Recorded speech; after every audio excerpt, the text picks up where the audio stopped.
The farm was my inheritance, a sprawling expanse of fertile land, its soil black and rich, bordered by an endless stretch of gnarled, ancient trees that seemed to claw at the sky.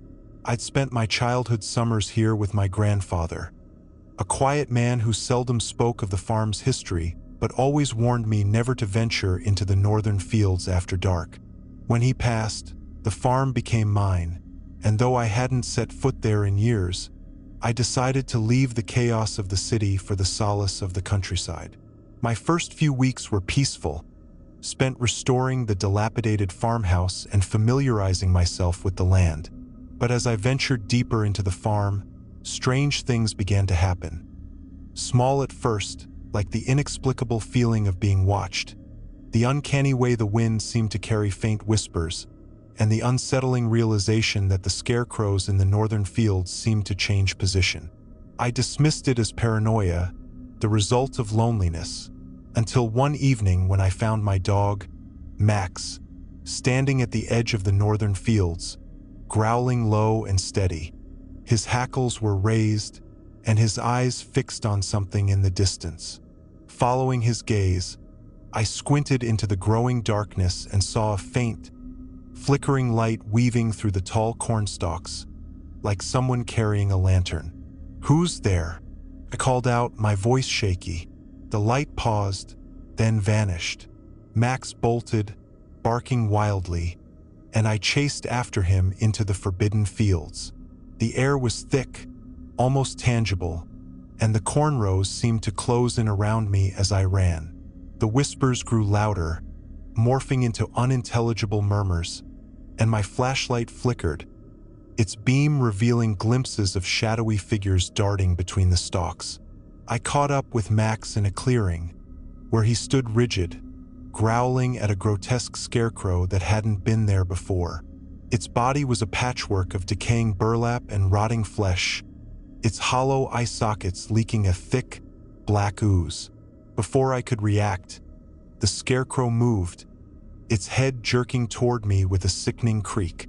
Frozen in terror, I watched as its stitched mouth began to part, emitting a guttural sound that wasn't human. Max lunged at it, but the thing swatted him aside with a strength that seemed impossible. I grabbed a nearby branch and swung it with all my might, but the scarecrow barely flinched. Instead, it raised an emaciated hand and pointed behind me. I turned and my blood ran cold. The cornfield was alive with movement. Dozens of scarecrows, each more grotesque than the last, were emerging from the shadows. Their whispering voices melded into a cacophony that reverberated in my skull. I ran blindly, the flashlight useless as it flickered and died. The ground beneath me seemed to shift, and I stumbled into what felt like a shallow grave, the damp earth clutching at my ankles. Clawing my way out, I found myself in the heart of the northern fields, surrounded by a circle of those horrid scarecrows. In the center stood the tallest of them all, a nightmarish figure crowned with antlers, its hollow eyes burning with an unnatural light. It spoke, not with words but with thoughts that invaded my mind, telling me of an ancient pact made by my ancestors to ensure the farm's prosperity, a pact that demanded blood. "Your grandfather broke the cycle," the voice hissed. "The debt must be paid." The ground beneath me opened, revealing writhing roots that coiled around my legs, dragging me down into the suffocating darkness. I screamed, but the sound was swallowed by the earth. Just as I was about to be consumed, a blinding light erupted from above, and I woke up on the farmhouse porch, covered in dirt and clutching Max's collar. The sun was rising, painting the fields in a serene golden hue, but I knew better than to be fooled by their beauty. The whispers were gone, but their warning lingered. I packed my things and left that day, abandoning the farm to its cursed fate. Even now, in the dead of night, I hear the whispers in my dreams, calling me back to the northern fields where the debt remains unpaid.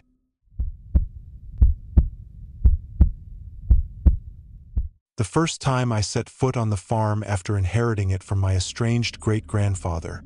The air seemed to weigh heavier than it should, a suffocating blanket of silence pressing down on everything except the occasional rustle of the wind through the towering cornfields. The farm was isolated, miles away from the nearest town, a sprawling expanse of land marked by a decrepit farmhouse, a sagging barn, and those ominous, endless rows of corn. Something about the place felt off, like the land itself was holding its breath, and as I stepped out of my truck, the gravel crunching beneath my boots, I couldn't shake the feeling that I was being watched. It wasn't just the eerie stillness or the way the shadows seemed to stretch unnaturally long. It was something deeper, an almost primal instinct that screamed at me to leave, but I had nowhere else to go. I had inherited the farm along with its debts, and I figured I could sell the property once I cleared out the house and assessed the land. As I walked toward the house, the wind picked up, carrying with it a faint whisper, almost like my name being called. But when I turned to look, there was nothing but the swaying corn. The house itself was a monument to decay, its paint peeling and its windows clouded with years of grime.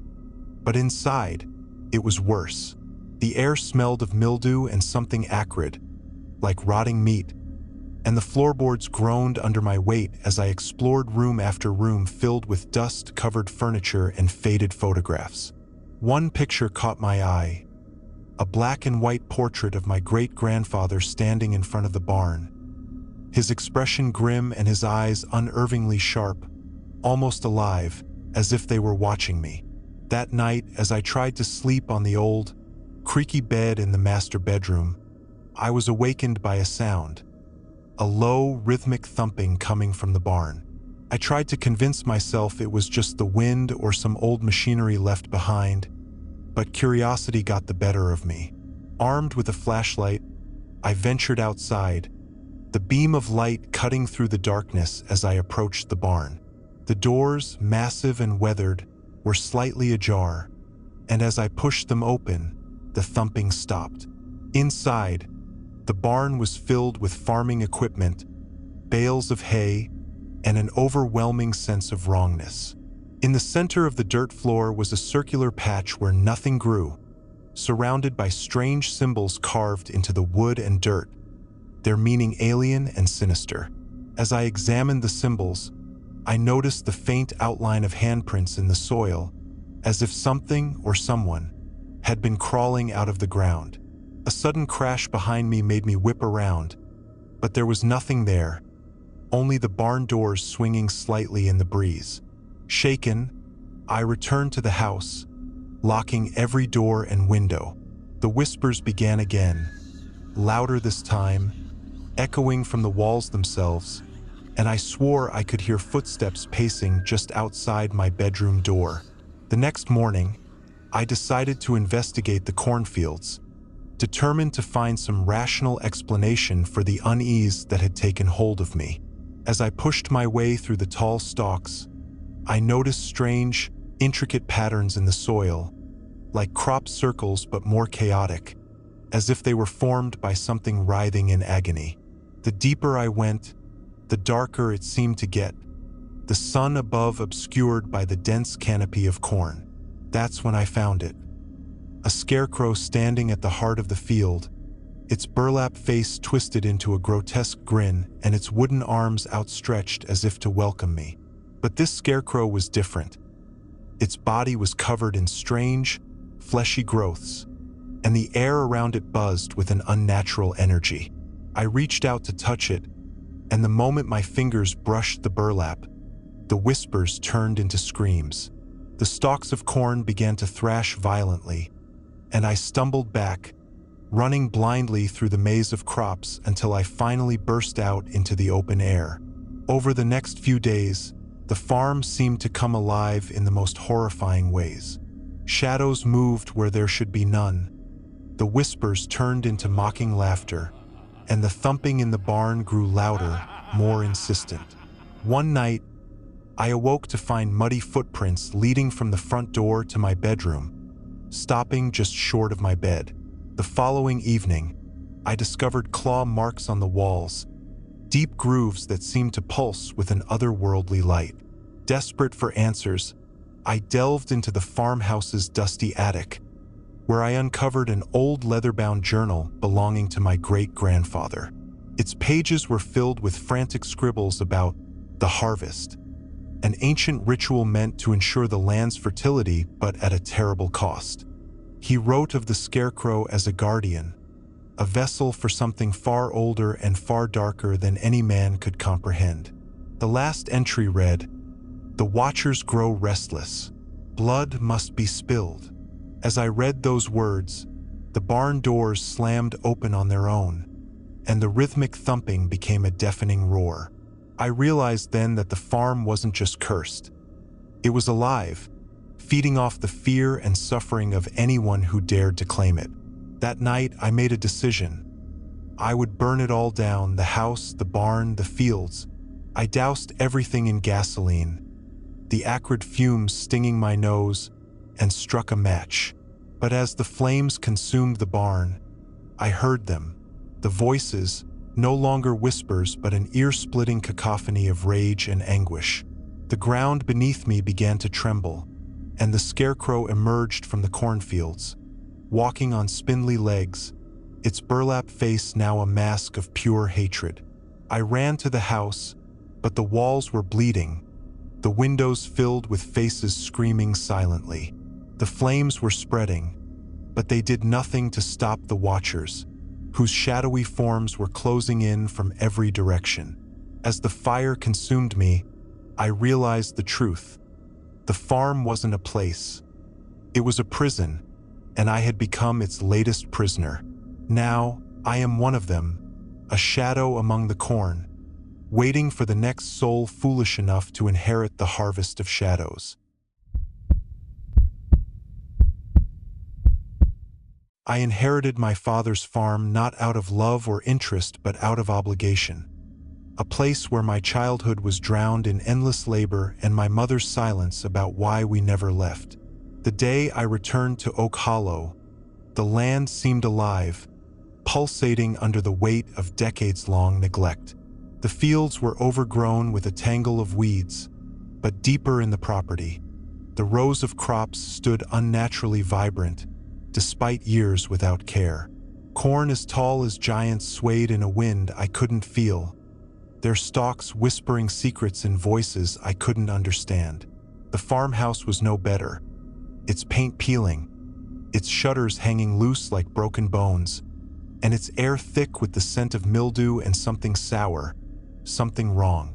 My first night was restless, my dreams haunted by shadowy figures roaming the fields, their eyes like hollow pits glowing faintly in the moonlight. I woke to the sound of scratching at my bedroom window, but when I pulled back the curtain, there was nothing there, just the swaying corn, their rustling strangely rhythmic, almost like breathing. Morning brought no relief. Instead, it unveiled an even deeper unease. The tool shed, where my father had spent countless hours, stood ominously at the edge of the cornfields. Its door creaked open on its own as I approached, revealing rows of rusted scythes and a pile of burlap sacks that smelled of rot. On the far wall, words were scratched into the wood. "The harvest demands its due." I told myself it was a prank or the work of my father's madness in his final years, but deep down, I felt the weight of something much older, something alive in the soil itself. As the days passed, the whispers in the corn grew louder, and the feeling of being watched became unbearable. I decided to clear the fields, to tear out the cursed crops and make the land my own.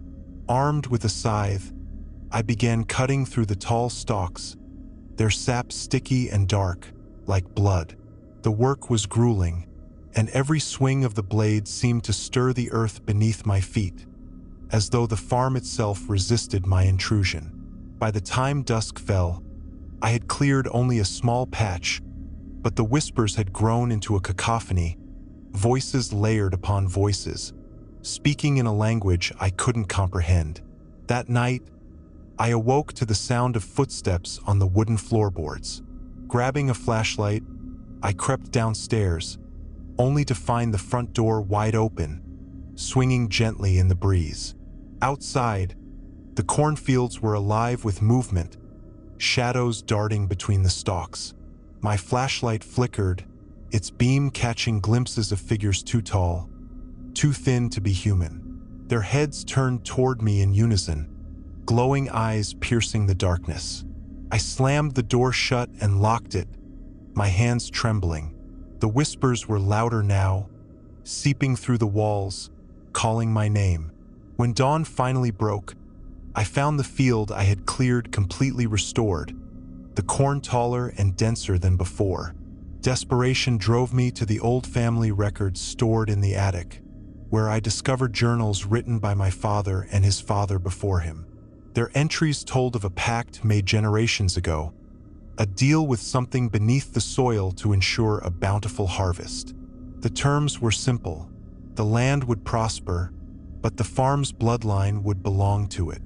My father's final entries were incoherent, scrawled in a frenzy of fear and regret.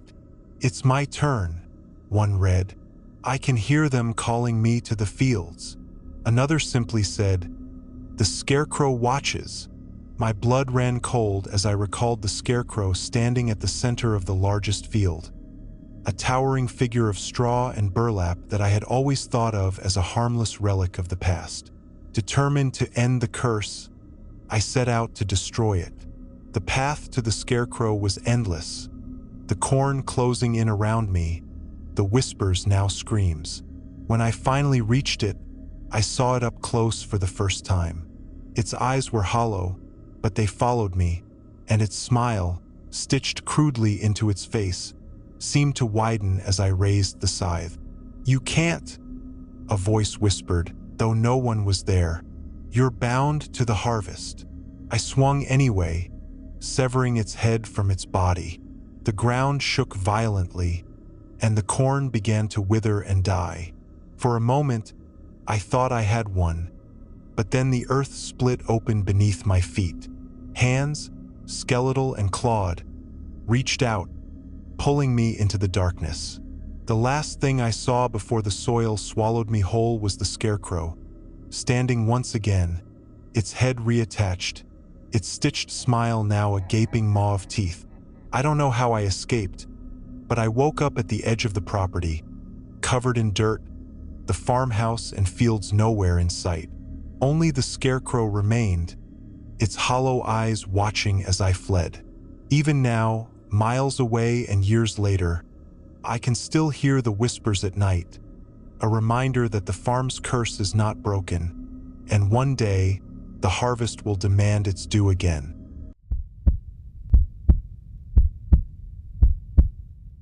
Blackthorn Farm was my great-uncle's legacy, a sprawling, forsaken plot of land that seemed trapped in a perpetual twilight, even at noon.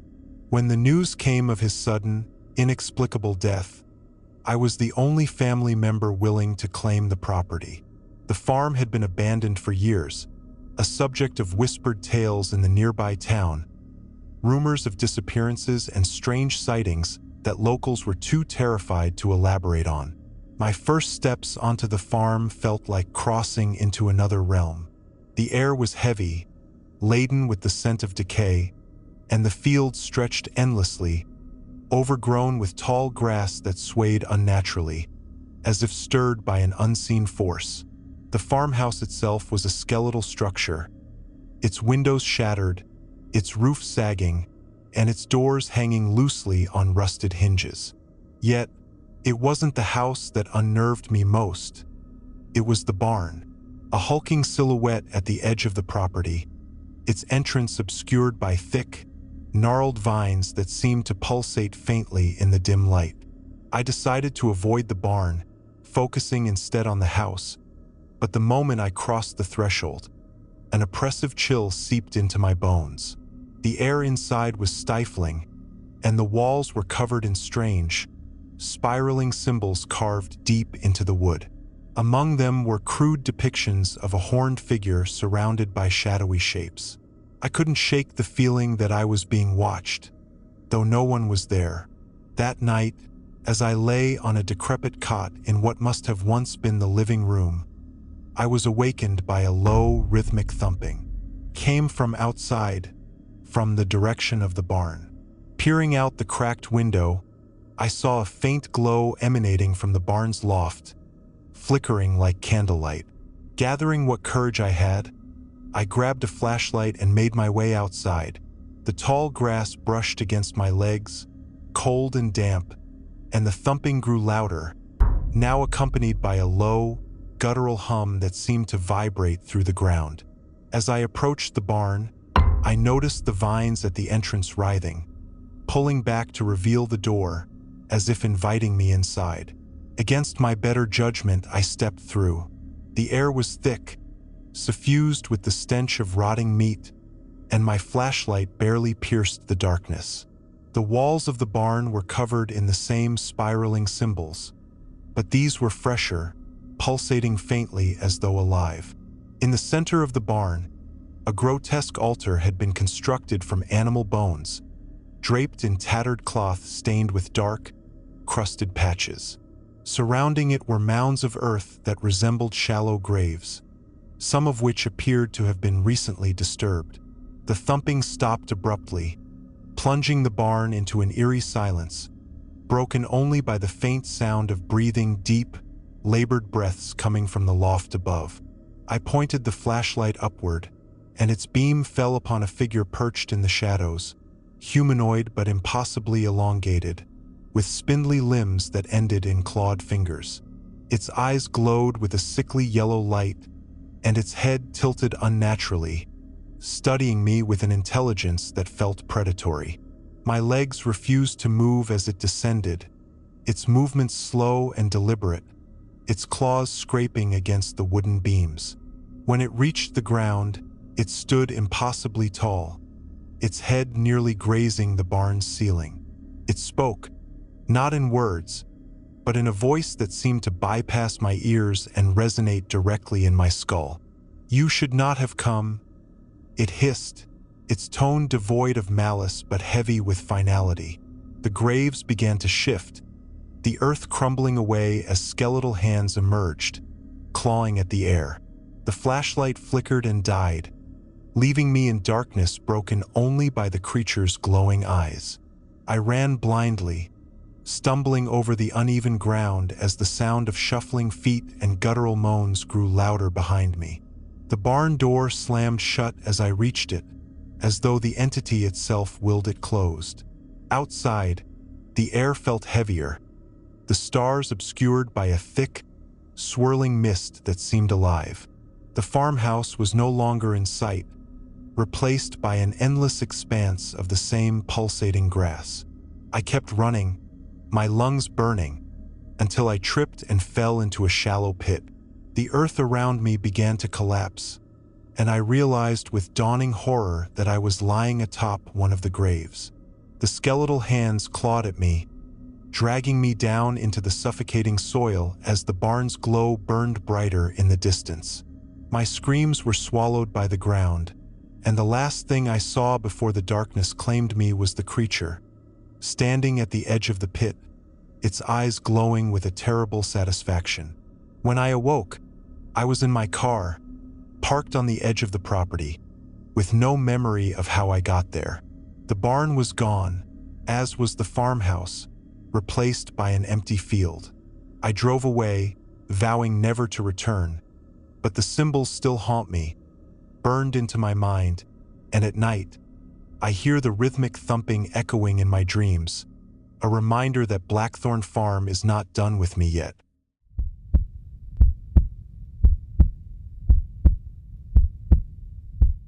When I first stepped onto the farm, it was like walking into a painting abandoned by the artist halfway through.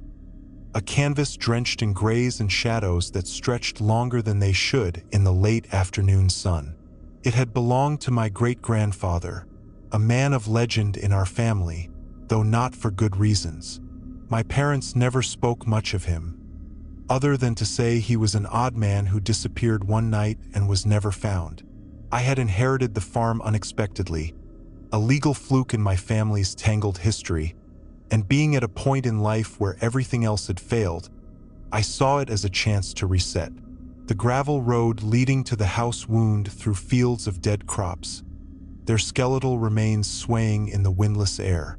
The farmhouse itself was a hulking structure of weathered wood and shattered windows, a house that seemed to lean slightly as if bowing to something unseen in the earth beneath it. As I pushed the rusted door open, the smell of damp wood and something acrid, like burned meat, hit me so hard I gagged. Inside, the house was a mausoleum of forgotten lives. The walls were lined with photographs whose faces had been scratched out, their gouged features giving them an almost lifelike expression of torment. There was a single bulb dangling from the ceiling, flickering erratically as though unsure if it wanted to stay alive. The floorboards groaned under my weight, each step echoing through the empty halls as if the house itself were calling out to the shadows that lived within. The first night was uneventful except for the oppressive silence, a silence so complete it felt alive, crawling into my ears and settling in the base of my skull. But by the second night, I began to hear the voices. They started as faint murmurs, indistinguishable from the rustle of wind against the broken windows.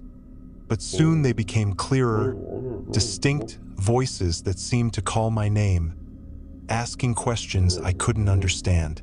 I told myself it was the isolation playing tricks on me, but when I stepped outside to get some air, I saw something that froze the blood in my veins. The fields, barren during the day, were now teeming with corn that seemed to writhe and pulsate, their stalks unnaturally tall, their leaves glistening as though coated in blood. I retreated into the house, locking the door behind me, but the whispers followed, growing louder, closer, until they seemed to seep from the very walls. I tried to sleep, but my dreams were a tapestry of horrors, of my great-grandfather standing in the field under a blood-red moon, his face gaunt, his eyes hollow pits that oozed darkness. He reached out to me, his skeletal fingers clawing at the air, and I woke with a scream to find myself standing in the middle of the field, my feet bare and covered in soil that seemed to cling to my skin like leeches. The scarecrow stood a few feet away, though I didn't remember seeing it before. Its body was twisted and bloated, its head a sack stitched with coarse thread, but its eyes were human, wide and unblinking, staring straight at me. I stumbled back toward the house, but no matter how far I ran, the scarecrow was always just behind me, its shadow stretching impossibly long, swallowing mine. Days turned into nights and nights into days, though the sun never seemed to rise fully, always casting a sickly gray light over the farm. The whispers became screams, and I realized they were speaking in a language I shouldn't have understood but did. They told me of the farm's hunger, of the sacrifices it demanded, of the lives it had devoured to sustain itself. They showed me visions of my great-grandfather, of his descent into madness as he tried to escape but always ended up back at the house, just as I had. I found his journal hidden beneath a loose floorboard in the attic, its pages filled with frantic scrawls and drawings of the scarecrow, its face growing more human with each page until, in the final entry, it was his own. "It takes what we are," the last line read. "It takes us piece by piece until we are the farm."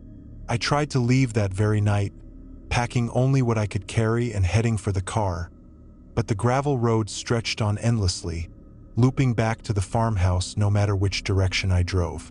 The scarecrow stood in the driveway as if mocking me, its stitched mouth curving into a smile that wasn't there before. In a fit of desperation, I grabbed an axe from the barn and ran to the fields, intent on destroying it. But as I swung the axe, it turned to face me, its stitched mouth opening to release a scream so loud it shattered the silence of the farm, sending waves of nausea through me. The corn came alive, wrapping around my legs, my arms, pulling me down into the earth as the scarecrow watched, its hollow eyes gleaming with satisfaction. I woke up in the house again, my clothes clean, my body whole, but I knew something had changed. The whispers no longer came from outside but from within me, a constant chorus that grew louder each time I ignored them. My reflection in the cracked mirror showed eyes that weren't mine, eyes that stared back with the same hollow emptiness as the scarecrow's. I am the farm now, its keeper, its servant, its prey. And when the next soul steps onto this cursed land, I will be the one watching from the fields, my stitched mouth twisting into a smile.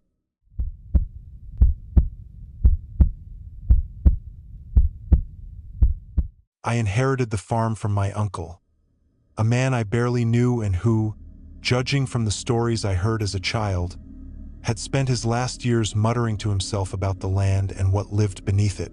The property had been abandoned for years by the time I arrived, the house slouching into itself, paint peeling like sunburnt skin, and the fields wild with weeds. The first thing I noticed, however, wasn't the dilapidation but the silence. There were no birds, no insects, no distant hum of life. Even the wind seemed to hold its breath as I stepped out of my car, its tires crunching the brittle gravel of the driveway. Something about the place felt wrong, but the details eluded me, like the way you can't quite describe the shape of a nightmare after waking. I told myself it was just the desolation, the eerie emptiness that made it seem unnatural, and I forced myself to get to work. The farmhouse smelled of decay, the air thick with mildew and something metallic, like old blood. In the kitchen, the sink was filled with murky water, and when I reached in to pull the plug, I swear something slimy brushed my hand. Upstairs, the bedrooms were filled with cobwebs that clung to my face and hair, and the floors groaned with every hesitant step. In one room, I found a rocking chair facing a window that looked out over the fields. The chair was still gently rocking, as if someone had just left it, though the air was perfectly still. I turned it away from the window and continued exploring, but when I passed by the room later, it was back in its original position, the faint sound of creaking wood following me down the hall. That night, I barely slept. The wind finally picked up, carrying with it an intermittent sound like whispers threading through the air. I told myself it was just my imagination or the wind rustling the weeds, but as the hours dragged on, the whispers grew louder, more distinct, though I couldn't make out any words. When I finally fell into a restless sleep, I dreamt of the fields, of standing in the middle of them as the soil shifted beneath my feet like something alive, pulsating with every beat of my heart. The scarecrow in the distance turned its head toward me, its face a stitched patchwork of burlap and rotting flesh, its hollow eyes burning with something primal. I woke drenched in sweat, my heart hammering, the whispers still echoing faintly in my ears. The following morning, I decided to investigate the fields. The corn was taller than I remembered, its leaves sharp as blades, cutting at my arms as I pushed through.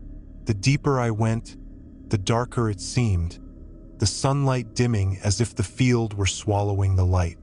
At the center of the field, I found the scarecrow from my dream. Its frame was crooked, its body stuffed with something that bulged unnaturally against the fabric. As I approached, the air grew colder, and the whispers returned, louder now, coming from the earth itself. I reached out to touch the scarecrow, and as my fingers brushed its arm, the whispers stopped. The silence was deafening, and then the ground beneath me gave way. I fell into darkness, the soil collapsing around me, choking me as I tumbled into an underground chamber. When I finally hit the bottom, gasping for breath, I realized I wasn't alone. The chamber was vast, its walls carved with symbols that seemed to writhe and shift in the flickering light of torches that burned with a green, unnatural flame. At the center of the room was a pit, and from it rose a column of writhing shadows, their forms indistinct but undeniably alive. They whispered my name, their voices merging into a cacophony that seemed to pierce my very soul. Around the pit were remnants of sacrifices, bones, dried blood, and tools that looked as though they belonged to no human culture. As I tried to climb back to the surface, the shadows reached for me, their touch icy and insubstantial but heavy with malice. I managed to claw my way out, the whispers following me all the way back to the house. I locked every door and window, but the whispers penetrated the walls, growing louder, angrier. That night, I dreamt of my uncle, his face pale and sunken, his eyes pleading as he stood at the edge of the pit. "You can't leave," he said, his voice barely audible over the whispers. "It won't let you." I woke to find the rocking chair moving violently, slamming back and forth as if an unseen force were trying to hurl it across the room. The symbols from the underground chamber were now carved into the walls of the farmhouse, glowing faintly. The air was thick with the stench of decay, and when I stepped outside, I saw the fields had changed. The corn was now blackened and twisted, the stalks forming unnatural shapes, and the scarecrow was gone. I tried to leave, packing my car and driving as fast as I could down the dirt road that led to the highway, but no matter how far I drove, I always ended up back at the farm. The whispers followed me, louder now, almost screaming, demanding something I couldn't understand. Days turned into weeks, and I lost all sense of time. I stopped eating, stopped sleeping, the whispers consuming every moment of my existence. The farm had claimed me, just as it had claimed my uncle and whoever came before him. Now I sit in the rocking chair, staring out at the fields as the scarecrow watches me from the edge of the corn, its hollow eyes glowing faintly in the darkness. The whispers have stopped, but I know they're waiting for the next soul foolish enough to step onto this cursed land.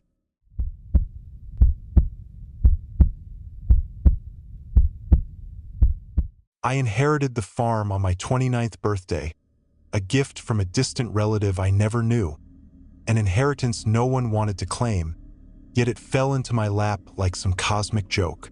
It was tucked far from civilization, down a winding road that seemed to stretch for eternity, flanked by gnarled trees whose bare branches clawed at the sky like skeletal fingers.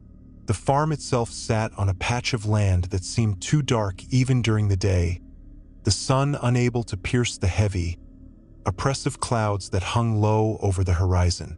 The house was a crumbling monstrosity of rotted wood and peeling paint, its windows dark and lifeless, as though the building itself had given up. Yet, I stayed because there was nowhere else to go, and the thought of selling it felt impossible, as if the land wouldn't let me leave. The first few nights were uneventful, though the silence was unnerving, the kind of silence that pressed on your chest and made your ears ring with phantom sounds. On the third night, I woke to a faint scratching sound coming from beneath the floorboards, too rhythmic to be the scuttling of rats. I ignored it, telling myself it was just the old house settling, but the scratching grew louder, more insistent until I couldn't sleep. The next morning, I ventured into the cellar, a cavernous space that smelled of earth and decay, the air damp and heavy. The scratching stopped the moment I stepped inside, but as I shone my flashlight across the dirt floor, I saw marks, deep gouges in the earth as though something had been clawing its way out. I tried to laugh it off, thinking perhaps a stray animal had gotten trapped, but the unease settled deep into my bones. By the end of the week, strange things began to happen. I would wake up to find my belongings moved, chairs tipped over, and the kitchen table shifted several feet across the room. At first, I thought it was my own mind playing tricks on me, the isolation gnawing away at my sanity. But then I started hearing the voices. They were faint at first, barely audible whispers that seemed to emanate from the walls themselves. But soon they grew louder, filling the house with an echoing cacophony of words I couldn't understand. One night, as I lay in bed, the whispers coalesced into a single voice, a deep, guttural tone that sent shivers down my spine. "Leave," it growled. the word reverberating through the room like a physical force. I bolted upright, my heart hammering in my chest, but the room was empty, the darkness heavier than it should have been. The next day, I found the first of the bones. They were buried in the field behind the house, unearthed as I tried to till the soil in an attempt to bring some life back to the barren land. They were human, yellowed with age, and brittle to the touch. I reported it to the local authorities, but when they arrived, the bones were gone, the disturbed soil smooth as though it had never been touched. The officers looked at me with thinly veiled suspicion, their questions probing whether I had been drinking or if I had a history of mental illness. I didn't blame them. I could hardly believe myself. That night, the scratching returned, louder and more frantic, as if whatever was beneath the floorboards was desperate to escape. I tried to ignore it, barricading myself in my bedroom, but the sound grew unbearable, echoing through the house like a death rattle. When I finally worked up the courage to investigate, I found the cellar door ajar, the lock broken, and the dirt floor gouged with fresh marks. At the center of the room was a hole wide and deep, its edges jagged as if torn open by inhuman hands. I should have left then, but something compelled me to stay, a pull I couldn't explain, as though the land itself refused to let me go. Over the next few days, the farm began to change. The fields, once barren, sprouted with crops that grew too fast, their leaves dark and glossy, glistening as though coated in oil. The air grew thicker, the silence deeper, and the shadows longer, stretching across the ground like living things. The whispers became a constant hum, filling my ears even when I was outside, the words growing clearer but still incomprehensible. One night, as I sat in the kitchen, staring at the untouched plate of food before me, the lights flickered and the temperature plummeted. The air grew heavy with the scent of rot, and I felt a presence behind me, a weight that pressed down on my shoulders and made it impossible to move. When I turned, there was nothing there, but the shadows on the walls seemed to writhe, their shapes indistinct but undeniably malevolent. I retreated to my bedroom, locking the door and praying for morning, but the whispers followed me, their voices rising to a deafening crescendo. I dreamed of the hole in the cellar, of hands clawing their way out, their fingers long and spindly, their nails black and sharp. I woke to find myself standing at the edge of the hole, my bare feet sinking into the damp earth. The shadows around me pulsed like a heartbeat, and I could feel something watching me from the darkness below. I ran, tripping over my own feet as I scrambled back to the house, but the door wouldn't open, no matter how hard I pulled. I turned to find the shadows closing in, their forms coalescing into shapes that were almost human but wrong, their limbs too long, their faces featureless. I don't remember how I got back inside, but when I woke, the sun was shining and everything seemed normal. The fields were empty, the hole in the cellar gone, but the whispers remained, a constant reminder that I was never truly alone. I tried to leave, packing my belongings and driving down the winding road, but no matter how far I drove, I always ended up back at the farm. It was as if the land itself had claimed me, binding me to it in a way I couldn't escape. Now, as I write this, the shadows are closing in again, their whispers louder, their shapes more distinct. I know it's only a matter of time before they take me, before I become part of the farm, another soul lost to whatever darkness lies beneath the soil. If you find this, know that the farm is alive, a hungry, malevolent thing that devours everything it touches. And if you ever find yourself on this cursed land, run and don't look back, because once it has you, it will never let you go.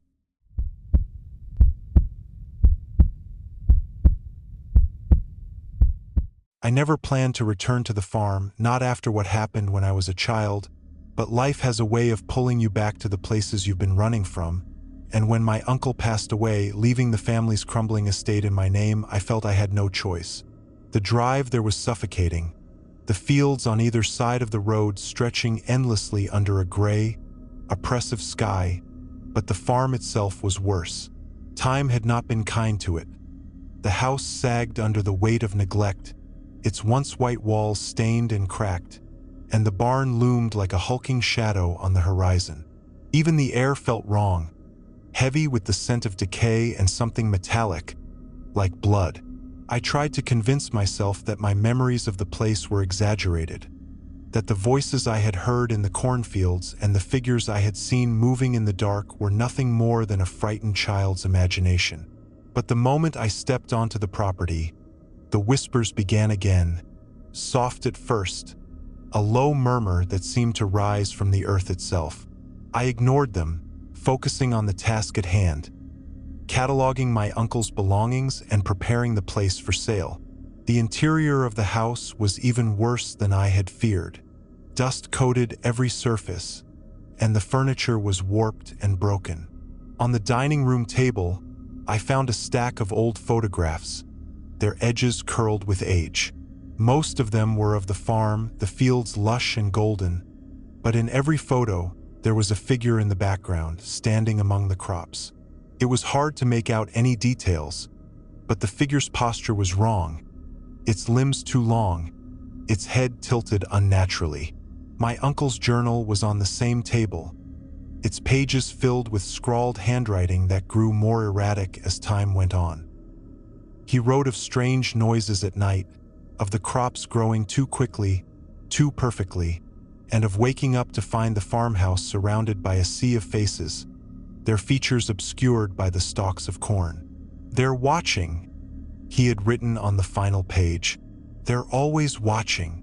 That night, I heard them for the first time, the footsteps.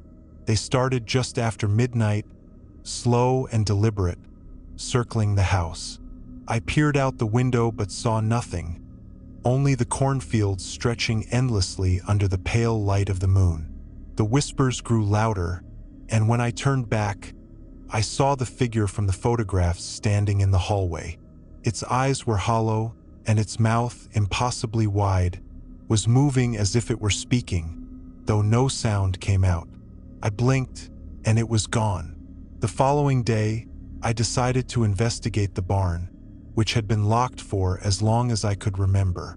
The key was hidden in my uncle's desk, and as I approached the massive structure, I felt the air grow colder, the whispers turning into low, guttural growls. Inside, the barn was filled with tools, their metal blades glinting in the dim light, but what drew my attention was the circle in the center of the floor, marked with symbols I didn't recognize. At the center of the circle was a bundle of dried corn husks tied together with twine, and as I stepped closer, I realized it was shaped like a human figure. The ground beneath it was dark, stained with something that smelled of iron and death. The moment I touched it, the barn doors slammed shut, and the room was plunged into darkness. I heard them then, the voices, chanting in a language that scraped against my mind like nails on a chalkboard. When the lights flickered back on, the figure was gone, but the symbols on the floor were glowing faintly, pulsating like a heartbeat. I ran back to the house, locking every door and window, but it didn't matter. The whispers were inside now, filling every room, every corner. That night, I dreamt of the cornfields, of being pulled into the earth by hands that were not human. When I woke, my arms were covered in scratches, and the bed was surrounded by muddy footprints. Desperation drove me to the attic, where I found a box of old letters, their paper brittle and yellowed. They were written by my grandfather, and they spoke of a pact made generations ago, a promise to the Watchers in exchange for a bountiful harvest. The price, he wrote, was blood. Every generation had to offer a sacrifice, and those who refused would face the wrath of the Watchers. My uncle had tried to break the cycle, but it was clear now that he had failed. As night fell, the whispers turned to screams, and the footsteps became a relentless pounding. The cornfields were alive with movement, shadows twisting and writhing. I knew then that there was no escaping the farm, no escaping the pact. I took the bundle from the barn and set it ablaze in the middle of the field, hoping to break the curse, but as the flames consumed it, the earth beneath me began to shake. Hands, pale and clawed, erupted from the soil, dragging me down. The last thing I saw was the farmhouse, its windows filled with glowing eyes, and the figure from the photographs standing at the edge of the flames, its mouth stretched into an inhuman grin. Now I am one of them, a shadow in the fields, bound to the watchers, waiting for the next fool to claim the farm.